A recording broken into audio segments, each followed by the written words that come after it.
Yes, you can now relax. And just take a moment and share with us your experience. And what did you see for this power manifestation, the power of body scanning? And we also welcome Ma Anathan, welcome Ma Nithyananda. And we also welcome Ma Lata, welcome Ma Nithyananda.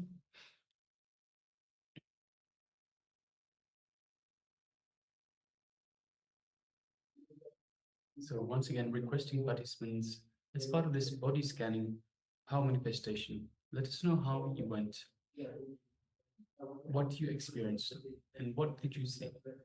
Take a moment to share.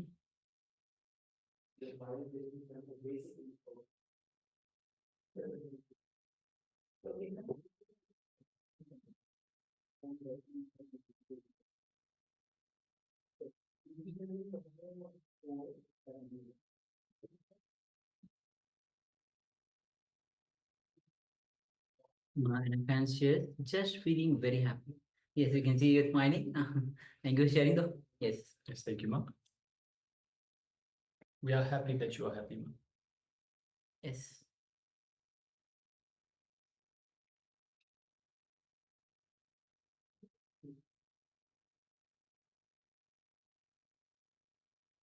So yes, requesting participants, let us know your experience as part of this power manifestation, the power of body scanning.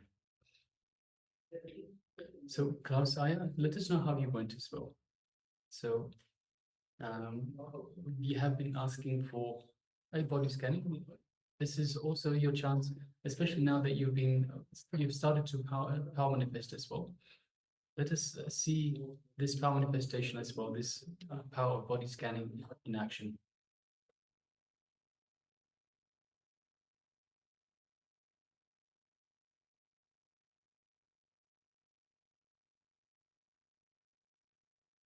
So that's it. I didn't see anything. Okay, thank you very much for sharing, Aya.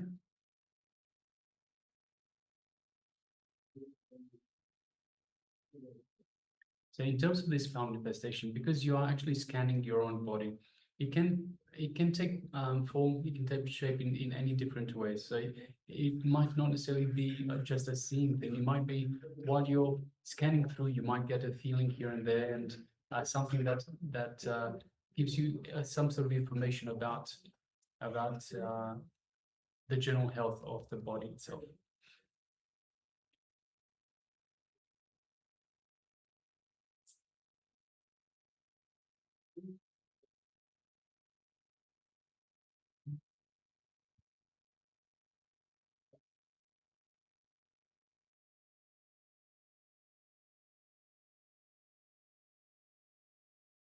All right.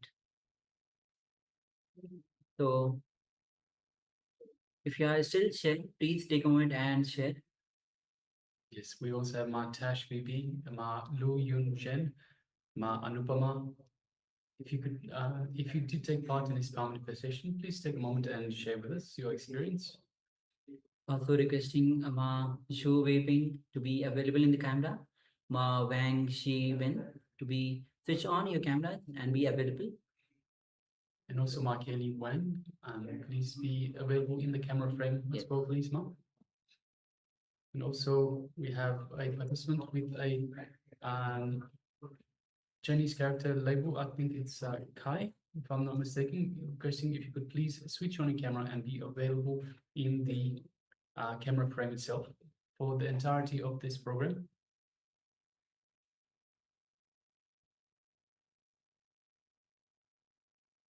All right, so if you're still sharing, please go ahead and share. And of course, it's important to share. We stress out every day. It is important to share because this is how you get confidence that you are in fact manifesting. See, if you just try to remember, yes, I manifested something, I saw something, you're eventually going to forget. So it's not going to stick in your mind. But if you share, it reinforces this belief, this understanding that you can actually manifest this power. So the moment you share, you strengthen this belief. And with belief comes even a stronger power manifestation. So requesting everyone, please make sure that you do share. It will be only better for you, only best for you. It's Swami shares that the moment you start sharing, and if you don't share, in a while you will forget that click that happened to you.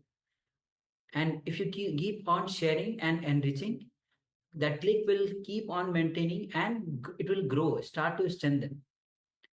So it's important not to have the click, but to start sharing as well. See, it's in a similar way to a piece of knowledge. So let's say you read something in a book, or you hear the Supreme Pontiff of Hinduism, and you say, "Hey, that's a really good piece of information. I really want to remember this." If you just try to remember it 2 years down the line, for example, you're going to forget it. But if you write it down and revisit it again and again and again, it becomes ingrained in your mind. So you start living that. You start making it as part of your lifestyle. So this is the difference. If you just do the power manifestation, but you don't share, it's eventually once you finish this program, you're going to go away. You won't practice it again. If you start sharing, you start believing, you start understanding that this is a possibility, a real possibility for you, and it is a real something that you can make your lifestyle. Then you make it a lifestyle. You start doing it again and again and again, and it becomes the very essence of you.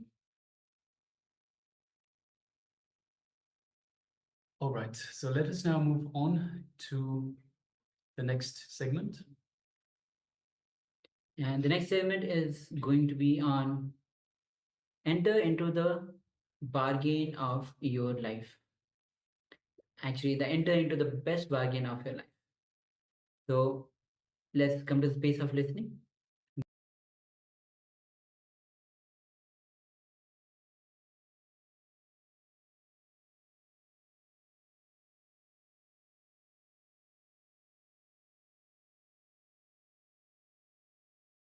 नमो अर्हन्तानम् नमो सिद्धानम् नमो आयर्यानम् नमो उवज्जायानम् नमो लोये सव्वसाहूनम् एषो पञ्चनमक्कारो सर्वपावपनाशनो मङ्गलानां च सवेसिं पदमं हवैः मङ्गलम्. I bow in reverence to Arhantas, means the people who have conquered the enemies. Enemy does not mean the outer world enemy, the inner world enemies. I bow in reverence to Siddhas, means all liberated souls. I bow in reverence to Acharyas. I bow in reverence to Ubadhyayas. I bow in reverence to all sadhus. This fivefold salutation destroys all sins, and amongst all auspicious things, this is the most auspicious one. Mangalanancha Savesim. Padamam Havai Mangalam. A small incident which happened in Ishwaratva Maharaj, a great enlightened being who lived in India. Somebody asked him, Master, you say the enlightened beings don't have karma. Then how you are speaking with us? How you are able to talk? Ishwaratva Maharaj says, I am not talking to you. He is talking and he is saying, I am not talking to you. The disciple was completely confused. He said, what are you saying? I am not talking to you. And you are talking to me. And you are saying, I am not talking to you. The Master says, Maharaj says, because you want, you are getting the answers from this system. This system is programmed to respond like a voicemail. Automatic intelligence which responds to you. That's all. Otherwise, the system itself does not have an ego like you. Understand? You can't say automatic replaying machine is living mechanism. No. It just responds to you because you wanted somebody to respond. Maharaj says, I am responding to you because this is the way you wanted. And he says beautifully, if somebody approaches me with the attitude of dasabhava, means servant, I look like a leader. If somebody approaches me with the attitude of a disciple, I look like a master. If somebody approaches me with the attitude of father and son, I look like a father. So, whatever attitude they have, just I reflect it. I just fulfill what they want. Otherwise, I myself don't have any identity or ego. He says, I am not talking to you. You are listening the answers which you want to listen, which you need to listen. That's all. Automatic replying system. They are not present as we think. Same way, enlightened beings who have left the body, they are not absent as you think. When they had a body, their presence had a body. When they left the body, their presence does not have a body. That's all. Otherwise, having a body or not having a body is no way going to disturb or change you connecting with that master. Understand? As far as master is concerned, whether they have the body or not, it's not going to disturb them. It is not going to change anything. It is not going to, they are not going to miss anything. So do not think just because they don't have a body, you can't experience their presence. This simple remembrance can invoke their presence immediately in that very moment, wherever you are. Remembering them will simply create their presence because they are waiting. They are waiting to be called. The TV advertisements, you see that operators are waiting for your call. Please call now, call now, call now. Same way, masters are waiting. Please chant now, chant now, chant now. They are waiting, available. All you need to do is remembering them. Just the remembrance is enough. You will see that their presence is in front of you. They are not absent as you think. Just because you are not able to see the stars, you can't say stars doesn't exist. Same way, just because you don't see them with your eyes, you can't say they don't exist. Only one benefit, if the master is with the body, you may be able to feel him with all your five senses. If he is without the body, you have to feel him, experience him only in the inner space, which is beyond body. That's all. But you can verily experience him because they can't disappear till you become enlightened. During initiation, before every initiation, all the masters, enlightened beings, they take vow. Understand? During initiation, don't think only you take vows. Only you make commitments. Master also makes commitments. He says, till you become enlightened, the energy which is working through this body, even if this body is dropped, will help you and assist you till you reach the same state in which I am living. That's the commitment all the masters give. Till you achieve that same enlightened state, Even if this body drops, this energy promises you to guide. That is the commitment a master takes. Understand? So even Mahavir leaves the body, he has to make himself available to all of us till we become enlightened, till we achieve enlightenment. He has to make himself available. The moment you remember these great masters, you will see their presence is there in front of you. And next line, I bow in reverence to Siddhas, means the liberated souls. The word Namo, you should understand that word also. Namo means you offer I and mine, ahankar and mamakar. Na mama, ahankar and mamakar, you offer both, me and mine, I and mine. See, important thing, it is very easy to offer mine, means wealth.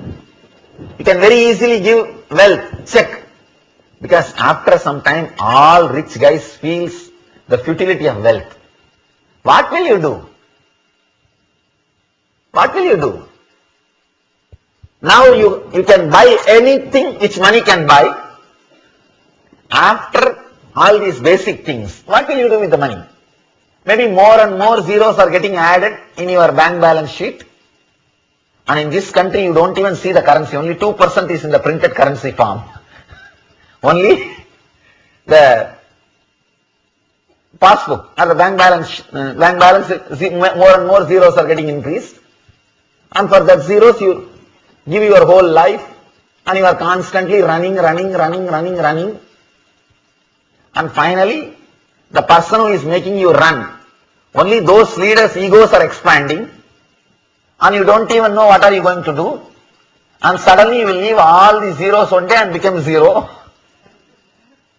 And after some time, all rich people feel the futility of wealth. What to do? It's okay. It is very easy to give money. I have seen all rich guys erecting temples in every city. Why? They understood there is no value. There is no value. Money is valuable only till you achieve all your basic needs. A rich guy knows money is valuable only for a common man who has not achieved fulfillment in his basic needs. Giving the mind is not a big thing, very easy. But giving I is the real thing.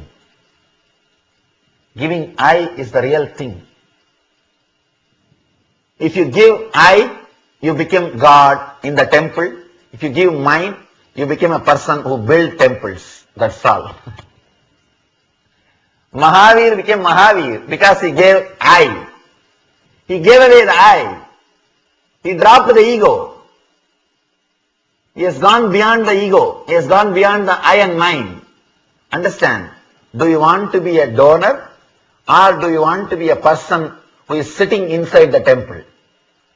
You want to become a worshipper or the person who receives the worship? The moment you give away the I, you become a person who receives the worship. If you are giving away only the mind, you are worshipper. Person who gives up I and mind both, he becomes the Arhanta. Now, when you give away your I and mind to the Arhantas, you achieve the same state in which they are living.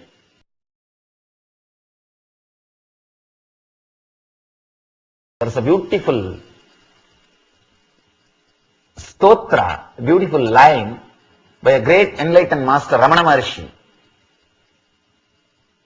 Let me repeat the words and then I'll translate. Amazing line. Tandadu, Yendanai, Kondadu, Undanai, Sadurar, Yargolo, Arunachala. This is a verse in Tamil. He says, I gave me and mine and got you and what you are having. Who is the winner in this game? Tell me, Arunachala. Tell me, O Lord. Understand? I gave up I and mine, but achieved what you and what you are having. Now who is the winner in this game? You got only what I had. See, normally what you will have? Sarira rogamaya, mana sogamaya, atma dukkhamaya. That's all. These three is your property. Sarira rogamaya means the body with sickness. As long as you have head, you will have headache. As long as you have knee, you will have knee pain. As long as you have body, it will be rogamaya. Sarira rogamaya, mana sogamaya. Mind means depression. Understand? If you don't have depression, you will feel something missing in you. Now if you don't have anything to worry, suddenly you feel empty in a vacuum. And you are thinking, what is happening? I am not having anything to worry. What is going on in me? And you feel lonely. And you catch something and start worrying. Manas sogamaya and atma dukkhamaya. Your inner space filled with pain and sufferings. This is what is our property. When we surrender these things to an enlightened being, an enlightened master, the Arhanta, let us see what is his properties. Sarira tejomaya means sarira with which they are not even connected. Tejomaya means the conscious, filled body. See, there is a beautiful verse which says Mahavir's body is filled with milk. Understand, it's a metaphysical example. You need to understand, it means he is filled with a consciousness. Do not visualize in a physical way. Oh, if he is filled with milk. The story says when a snake has bitten him, only milk came out of his body. It's a metaphysical example. If you start thinking, oh, if he is filled with the milk, then what will happen if it becomes butter, if it becomes ghee? Don't think in an ordinary physical way. Try to understand the truth behind the story. He is filled with such a overflowing consciousness. Milk is considered as a very sacred thing, auspicious thing in those days. That's why they use the milk as a simile example to say is overflowing.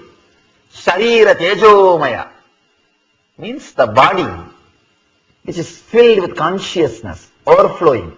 That is why he doesn't feel like covering with cloth. He is radiating, liberated. Does not need to cover itself. You see, we cover our body because we feel it's ugly. Really. We don't feel completely settled inside our boundary. We always want to change the dimensions of our body.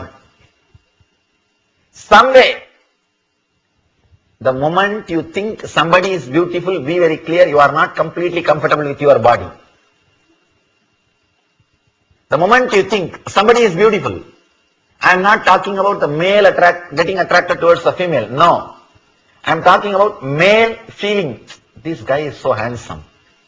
I should look like him. Female feeling, oh, she is so beautiful. I should look like her. The moment you start appreciating somebody else's body, means you are not completely comfortable with your dimensions. You try to work on your dimensions. Be very clear. The other person may be handsome or beautiful, but you can't enjoy just even a cup of coffee through that body. You can't enjoy even a cup of coffee through that body. You have to experience only through this body. Sarira tejomaya means filled with consciousness, completely comfortable inside your body. Stiram, Sukham is called Tejomaya. If you are completely settled and completely comfortable, then it is Tejomaya. Mana, masters, doesn't have mind. So, there is no description about mind. Atma, Anandamaya. Radiating the bliss. Understand? If you surrender whatever you have, actually what you have, we don't have even something worthy of surrendering. That is the truth. We don't even have actually something worthy to surrender also. And we may think that we have something. All you need to do is have a little bit of intelligence of what you really have. Simply you will surrender. All I am telling you is just see the accounts properly with the open eyes. You will surrender. You will realize Sariras Rogamaya, Manas Sogamaya, Anma Dukkamaya. Simply you will surrender. You will surrender. There is a beautiful sutra in which Mahavir is speaking about the past life. The Bhashyakara the later Acharyas, they are explaining beautifully. The intelligence about the past life will help you to surrender, because you will understand you are doing the same nonsense again and again.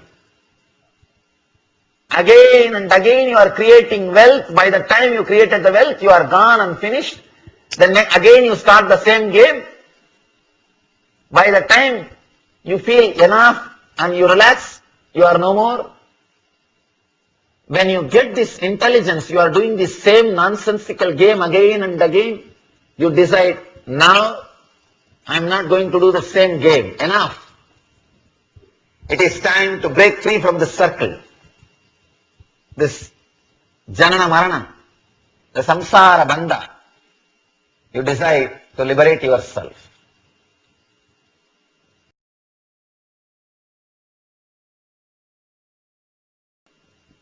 When you offer whatever you have with the word Namo, Na Mama, let me surrender that I and me at the feet of Arhantas, immediately you will achieve what they have. See, to tell you honestly, surrendering is the best way to get the ultimate thing.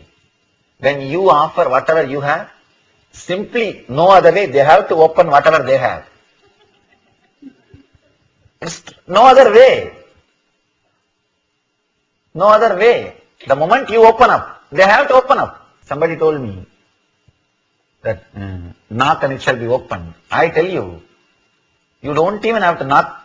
He is standing in your door. Just open, he will come in. He is knocking. All you need to do is, you need to open your doors. That's all. You don't even have to go to his door and knock. He is knocking at your doors. Open, nothing else. When you open, he has to open, and he is already open. Surrender the I and mind, Sarira Rogamaya, Manas Sogamaya, and Anma Dukkamaya. Achieve Sarira Tejomaya and Manas Sukhamaya. Of course, when it becomes Sukhamaya, you can't call that as a mind. The idea, the name mind will be lost when it becomes Sukhamaya. Anma Anandamaya means bliss, filled with bliss. That is what the word Namo means. I offer I and mine to Arhantas. Actually, it's a wonderful business. Best bargain. Offering you and achieving them. You can't imagine. The best bargain. I bow in reverence to the Arhantas. I bow in reverence to Siddhas, liberated souls. I bow in reverence to Acharyas, who keep the tradition alive. Understand? Even if somebody is not enlightened, if he is working for enlightenment, he is also worthy of respect. That is the important thing you need to understand. See, if 100 people are running, only one will win. But that does not mean the people who ran, they are not worthy of your respect. One person can win only if 100% can run. If you stop the very tradition of running, just because 99 are defeated, you can't expect that one person who will win. No. Only if thousands of people dedicate their life, that group consciousness, group energy which gives inspiration for people to run, one or two may achieve. So understand, if I have achieved something in my life, it is not just by me. All the sannyasis, all the sadhus, all the acharyas, they all have contributed to me, directly or indirectly. Even the confidence which I received by seeing them was reason for me to continue my running, continue my journey. I always tell people, understand, my enlightenment or whatever I achieved is the gift from this whole tradition. When I see so many sadhus, so many enlightened, so many Mahatmas, so many Swamis, I got the confidence, I should also become Swami. I should also take up this life. The group indirectly inspires you and gives you the confidence and courage. Recently we had a Kumbh Mela in India. I took all my brahmacharis and swamis, told them all of you should come. They asked, why Swamiji? We have so much of work in the ashram, one batch can go and one batch can be here. I said no. Only when you see 2 million sadhus, this Kumbh Mela is attended by 2 million sadhus. Totally, the estimated crowd is 90 million and 2 million sadhus and sannyasis. I told them, only when you see the 2 million sadhus, you will understand and have courage and confidence on this philosophy of sannyas. So acharyas are also responsible for enlightened beings happening on the planet Earth, for people achieving the Arhanta state and Siddha state. That is the reason we bow down to acharyas also. And I bow in reverence to Ubadhyayas, whoever is carrying that philosophy, whoever is carrying those truths. He may not have experience in his life. A librarian may not have read all the books and become an intelligent person in his life, but he takes care of the library for other people to experience. If somebody becomes a great scientist by using a library, the librarian also has contributed. He himself may not have become a scientist, but the person who preserved all the literature, he is also responsible for that scientist. So, we bow down in reverence to all the Ubadhyayas. I bow in reverence to all sadhus, all the monks and nuns who have dedicated their life to this goal. Understand? This is the only tradition which respects the people who are even traveling in the path of enlightenment. Let me be very honest. In Buddhism, Buddham Saranam Gacchami, Dhammam Saranam Gacchami, Sangham Saranam Gacchami. That's all. Buddha is respected and his teachings are respected and his Sangha, his community is respected. Of course, in community you may add the word, the people who are enlightened or the teachers who are carrying the truth, they are respected. But here, Mahavir takes one step further. I bow in reverence to all sadhus. Namo Sarva Sahunam.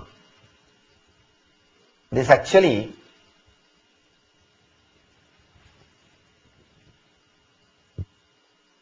great inspiration for all the people who are in the path, in the spiritual journey. He says, I bow in reverence to even the sadhus, monks and nuns who are working towards the great goal, great truth. And the next line, beautiful line, this fivefold salutation destroys all sins naturally. When you respect the great masters, the idea to respect their teachings also starts growing in you, and those teachings will naturally destroy all the sins engrams in your life. Understand, sins does not mean the acts which you committed, it is engrams which you carry, samskaras which you carry, that is sins. When you bow down, when you offer the eye and mind to Arhanta, simply the samskaras which you carry will be destroyed. Patanjali says beautifully, you don't have to create a canal to get water. Just remove the obstruction. The water will flow towards you. So you don't have to achieve enlightenment. Remove the obstructions which you are having, the eye and mind. You will have enlightenment. It will simply happen in you. You are only just stopping it. The eye and mind is the blockage. Surrender it at the feet of Arhantas. Arhanta is alive. It is difficult to surrender. You will be afraid that he may take it away. It is very difficult to surrender when a master is living. Now, we don't even have that problem. See, let me tell you a small story. One blind man, he was trying to find a stick for walking. So, he was searching something. Somehow by mistake he got a frozen snake. He was staying in Himalayas, in the cold. The snake was frozen. He thought that's a stick and started using it for walking. One enlightened being saw this and told, hey, drop that. In 1 hour when the sun comes, the snake will come back to life and it will bite you. You will be killed. Please drop that snake. You are not carrying a stick, you are carrying a snake. That guy said, no, I know it is a snake. You take care of your work. Leave me. And the master said, no, you are carrying a snake, leave it. Then that guy started shouting, I think you don't have a stick. That's why you are asking me to drop. The moment I drop, you may pick up this stick. And master told no. Master forced him to drop the stick. And this guy started beating the master with the same snake.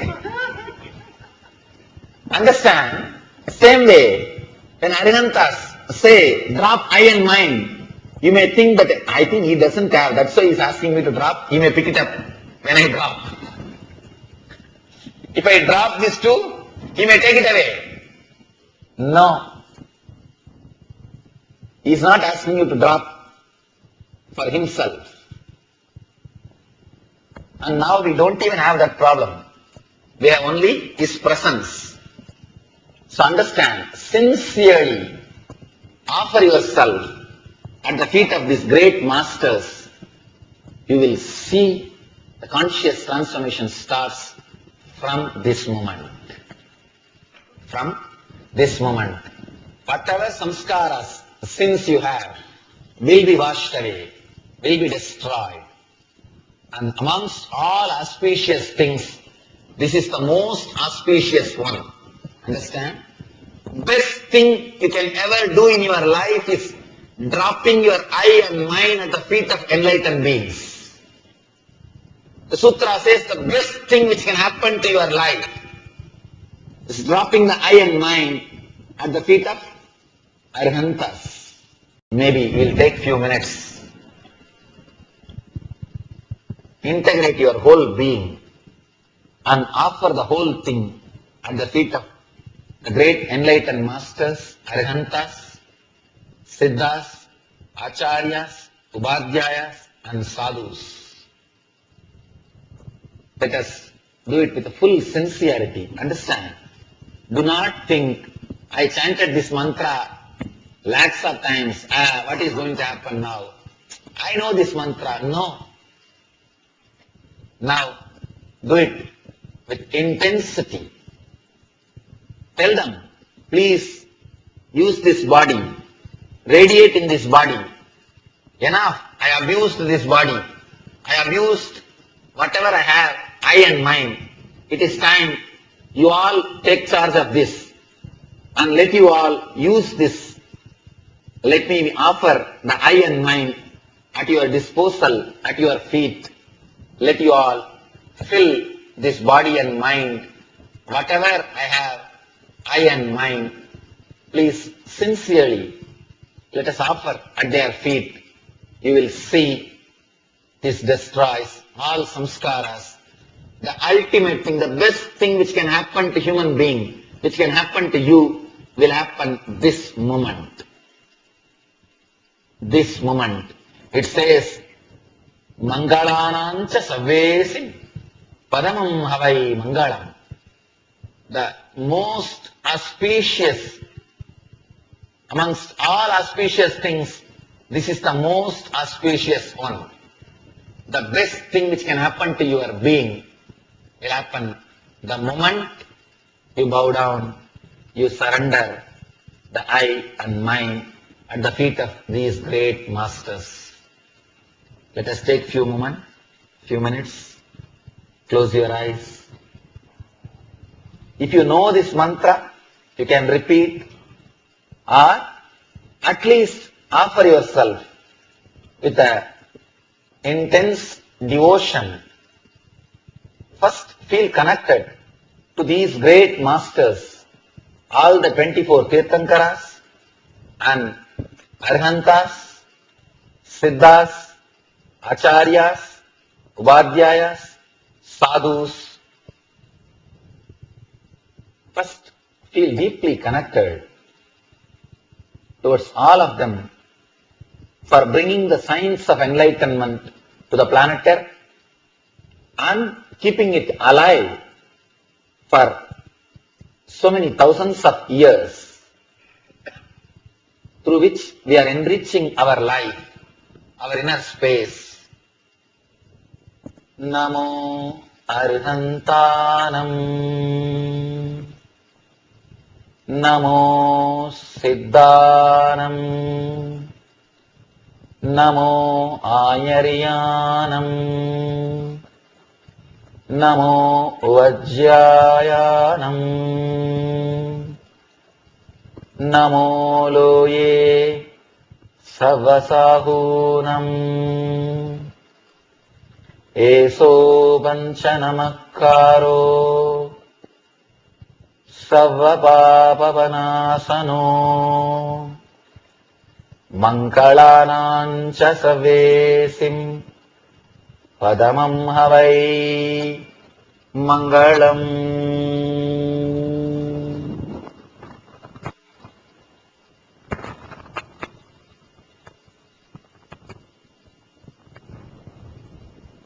I bow in reverence to Arhantas. I bow in reverence to Siddhas. I bow in reverence to Acharyas. I bow in reverence to Ubadhyayas. I bow in reverence to all sadhus.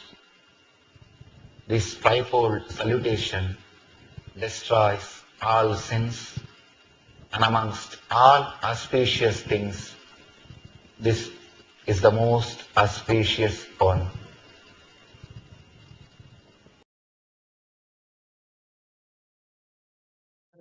Yes. So when you surrender I and mine, you will have what Arihantas have. When Swami says that his own story, he is grateful to all those teachers and all the sadhus who have inspired. Because as he gave the example of Kumbh Mela, he took all the sannyasis to the Kumbh, so that when they see all the sannyasis, millions of sannyasis, they will get inspired to live the lifestyle. They will have the courage to live the lifestyle, because everything that inspires to have that enlightenment. Swamiji himself shared that whether it is teachers, whether upadhyayas, all the arihantas, bowing down to everybody, because these keep this enlightenment science alive. All we have to do is drop our I and mind. When we drop I and mind, we will have that which they have. Yes, and also, so Swamiji beautifully told about this verse, enlightened master in South India, that said, I gave me and mine and got you and yours, what you have. So who is the winner in this? See, the Aryantas, as we just mentioned, are inspirations to all those who are seekers, all those who are seeking enlightenment. And Swamiji told us very beautifully, the only thing you don't have to achieve enlightenment. The only thing you have to do is remove the blockages. And the blockages are the I and mind. It's as simple as that. You remove the I and mind, and enlightenment simply happens. Yes. And Swami shares that body is sickness, and Sharira Rogamaya, and Atma Dukkhamaya, Mano Shokamaya. His body is sickness, mind is depression, and the inner space is filled with suffering. So when you drop everything, you enter the space of Arihanta. All right. So with this, we'll be moving on to the internalization exercise. So let us now enter into internalization exercise on active ego, passive ego, and social ego. Active ego is characterized by overt self-importance and arrogance. Individuals with an active ego often seek to assert their dominance over the other person. So we'll be taking a few minutes to identify and pen down where you are acting out of active ego and through which word it is expressing in you. So requesting all of you to have the pen with you, notebook with you, and we'll be projecting for your reference the question. Identify again what is active ego. Active ego is characterized by overt self-importance and arrogance. Individuals with an active ego often seek to assert their dominance over other person. So let's identify and pen down where you are acting out of an active ego and through which word it is expressing in you. So we'll be presenting slides. Take a moment and start to pen down. Have the pen and paper with you. It's important to understand, first of all, it's important to internalize all the words that we give as the active ego we are entering into. When we understand, then we'll be able to work on it. So let's take a moment and pen down all the words that you have that expresses active ego in you.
Now, let us move to the next step, the passive ego.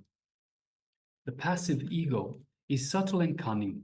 Individuals with a passive ego may appear humble and shy away from taking responsibility, but they are actually just guarding their own self-image, protecting their own ego from being hurt. So in this second step, let us identify and pen down where you are acting out of passive ego and through which words it is expressing in you.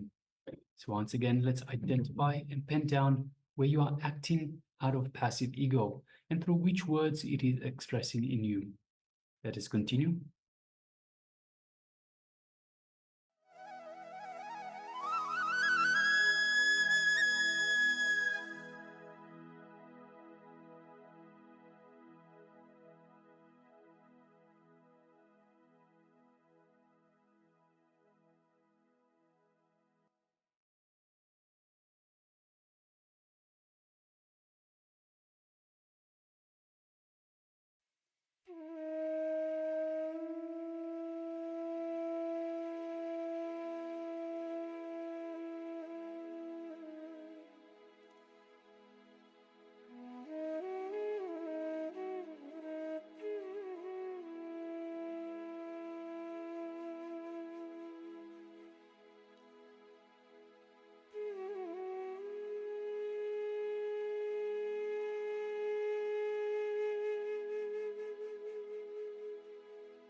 Yes.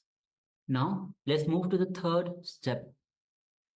Social ego revolves around the image one projects in society. Individuals with a social ego feels that their lives are private and fear exposing their vulnerability. They worry about how others perceive them and often maintain a facade to protect their social identity. To maintain a facade to protect their social identity. Now, identify and pen down where you are acting out of social ego and through which words it is expressing in you.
Now, complete with all these incidents and decide to align to Guru's words and teachings, surrendering I and mine, surrendering your ego at Swamiji's feet.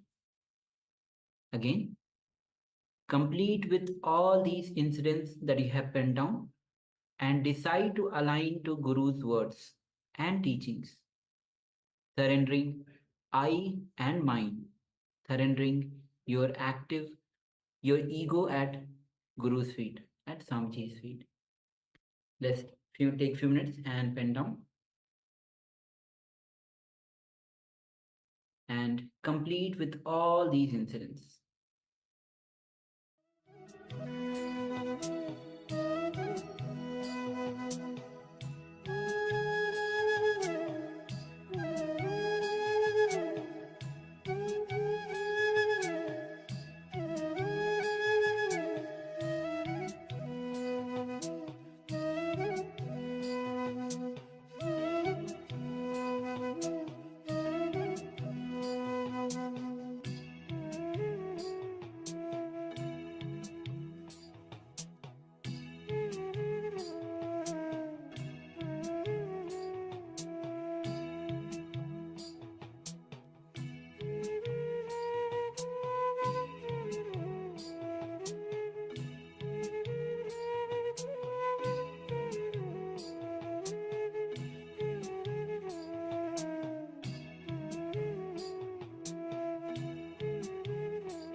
Yes, you can relax. So this was a powerful internalization exercise to surrender the I and mind, to understand the ego, to understand the incidents where we have been acting in ego, whether active, passive, or social ego. And again, to surrender the I and mind, the feet of the Guru. Now let us move on to the next segment in our power manifestation, which is once again the power of body scanning. So in this round of body scanning, we'll be scanning for the general health of your lungs. So requesting all participants, let us once again sit comfortably with the head, neck, and spine in a straight line.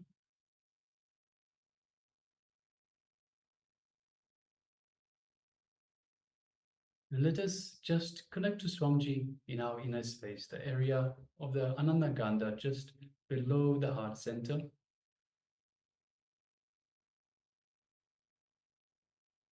Just mere remembrance of the Master invokes him in our inner space.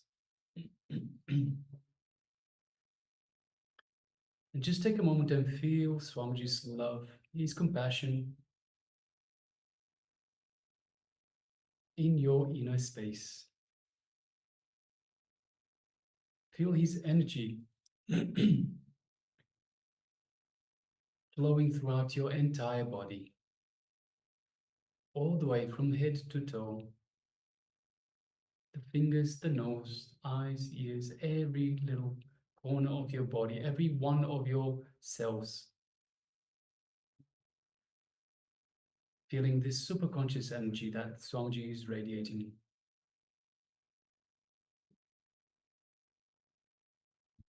Just take a moment and feel the space of oneness with the Supreme Pontiff of Hinduism, Swamiji.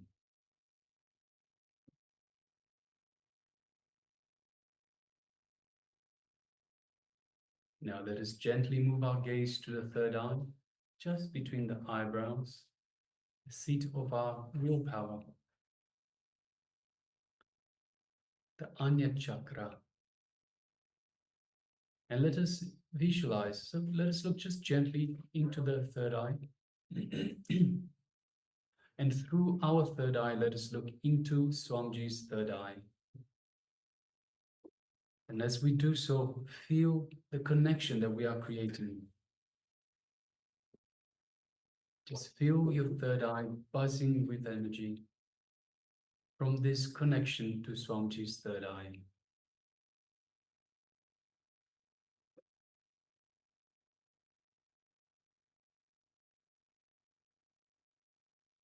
Now let us start chanting the Mahavakya. Om Nithyananda Paramashivoham.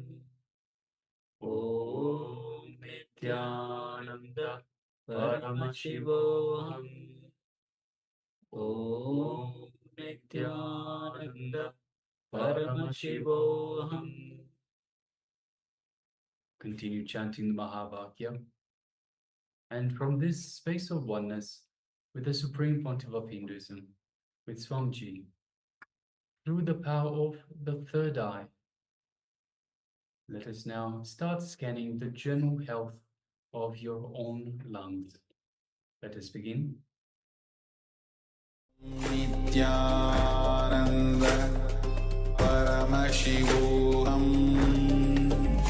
Om Nithyananda Paramashivoham. Om Nithyananda Paramashivoham. Om Nithyananda Paramashivoham.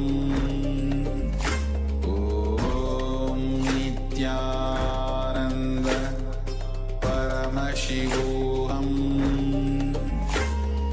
Om Nithyananda Paramashivoham. Om Nithyananda Paramashivoham. Om Nithyananda